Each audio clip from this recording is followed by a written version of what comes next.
રાજકોટમાં પણ 31 ડિસેમ્બરની ઉજવણીના ભાગરૂપે પોલીસ સતર્ક બની છે।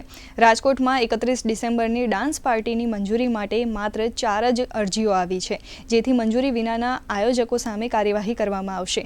સાથે જ પોલીસની ટીમોને zone wise breath analyser NDPS kit પણ ફાળવવામાં આવી છે। ડાન્સ પાર્ટીઓમાં મહિલા પોલીસની શી ટીમ પણ ખાસ નજર રાખશે। રાજકોટ સિટીમાં નવ વર્ષની ઉજવણી શાંતિપૂર્ણ રીતે થાય એના માટે પ્રતિબદ્ધ છે। માનનીય સીપી સર અને એડિશનલ સીપી સરના માર્ગદર્શન હેઠળ શાંતિપૂર્ણ રીતે નવ વર્ષની ઉજવણી થાય એના માટેની તમામ તૈયારીઓ કરી લેવામાં આવી છે।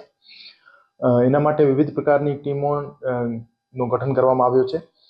ટીમોને બ્રેથ એનાલાઇઝર, NDPS કિટ અને તમામ સામગ્રી ઉપલબ્ધ કરી દેવામાં આવી છે અને શહેરના એન્ટ્રી એક્ઝિટ પોઈન્ટ્સ ઉપર સઘન ચેકિંગ કરવામાં આવી રહી છે અને એમને તમામને સૂચના આપવામાં આવી છે કે વધુમાં વધુ ડ્રિંક એન્ડ ડ્રાઈવના કેસીસ અને હથિયારના સાથે ફરવાવાળા માણસો ઉપર GP એક્ટ 135 ના કેસીસ અને બીજા NDPSના કેસીસ વધુમાં વધુ થાય એના માટે તમામ ટીમોને સૂચના કરી દેવામાં આવી છે।